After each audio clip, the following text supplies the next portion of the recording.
बहुसंख्येनं या ठिकाणी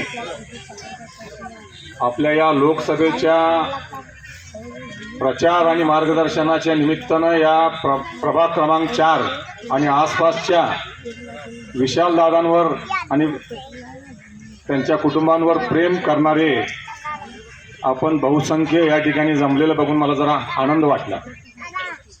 या प्रचाराच्या मीटिंगच्या निमित्तानं या ठिकाणी उपस्थित असलेले आमचे सहकारी माजी स्थायी सभापती निरंजन दादा आवटी, आमचे ज्येष्ठ सहकारी मोहम्मद भैया मनेर, आमचे आणखी एक जुने सहकारी अंकुश, या देशाची निवडणूक, या देशाच्या निवडणुकीला समोर जायचा।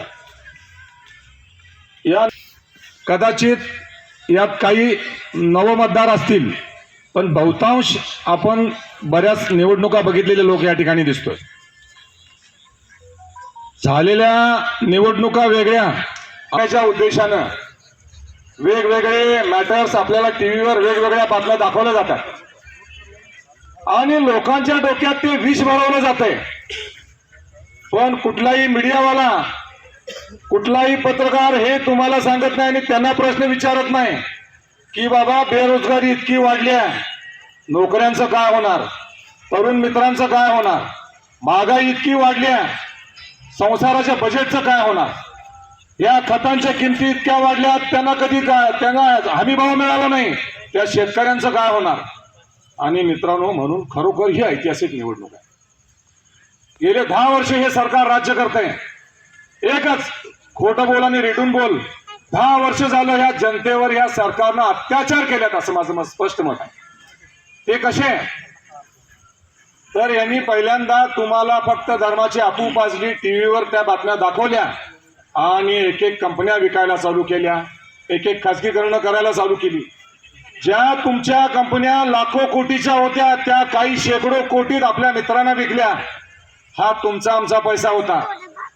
गंगाजळी जी आरबीआय मधनं काढली, हा तुमचा आमचा पैसा होता। काँग्रेसनं हे पाप कधी केलं नाही। काँग्रेसने एखाद्या कधीतरी कामाला हे केलं असेल, म्हणजे काँग्रेस म्हणजे या देशात यापूर्वीची भाजप सोडून असलेली सरकारांचं म्हणतो बरं का, आता विरोधात आहेत। हे लोक घसा ओरडून सांगायला लागलेत की ही लोक खोटं बोलायला लागलेत आणि देशाला लुटायला लागलेत, पण मीडियाचा मारा इतका आपल्यावर प्रचंड झालाय की आपले आता ज्येष्ठ काही काका मंडळी आहेत, त्यांना ते पटत नाही। काही महिलांना, आपल्या माता भगिनींना पटत नाही, त्यांना टीव्ही सांगतो तेच खरं वाटतंय, पण आपलं कुठेतरी पाकिट मारलं जातंय। 2014ला हे लोक आले, त्यापासून यांनी सुरू केला नंगानाच। 2016ला नोटबंदी केली, नोटबंदीमध्ये 3 लाख कोटी रुपयाचं पाकिट आपलं मारलेलं आहे आणि 3 लाख कोटी रुपयाच्या 2000च्या नोटा यांनी 6 महिने आधी छापून आपापल्या लोकांकडे पार्सल करून ठेवलेल्या होत्या। हे जनतेला माहित नाही। कपिल सिब्बलांनी प्रेस घेतली, त्या प्रेसमध्ये सांगितलं, एकाही मीडियाच्या माणसानं ती प्रेस दाखवली नाही, 3 लाख कोटी रुपयाचं पाकिट मारले। अहो, 100 रुपयाची चोरी केली तर एखाद्या माणसाला आपण पकडून मरेपर्यंत पकडतो, असे अब्जो रुपये या लोकांनी मारलेले आहेत। ह्या नवरत्न कंपन्या ज्या विकल्या, ह्या आपल्या तुमच्या आमच्या रक्ताच्या, तुमच्या आमच्या लोकांनी, तुमच्या आमच्या पूर्वीच्या मत दिलेल्या सरकारांनी, तुमच्या आमच्या सहकार्यांनी घामानं कष्टानं वाढवलेल्या कंपन्या आहेत। ह्या सगळ्या कुठेतरी मित्रांच्या घशात घालायचा धंदा या लोकांनी केला।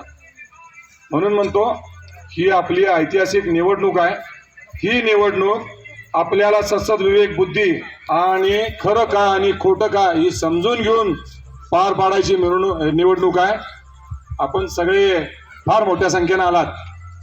येणाऱ्या 7 तारखेला आपल्याला आपल्या घरच्यांना, आपल्या शेजारच्यांना, आपल्या सहकार्यांना, आपल्या मित्रांना, पै पाहुण्यांना जिथं दिसेल तिथं विशालदादांचं पाकिट हे चिन्ह सांगावं लागणार आहे।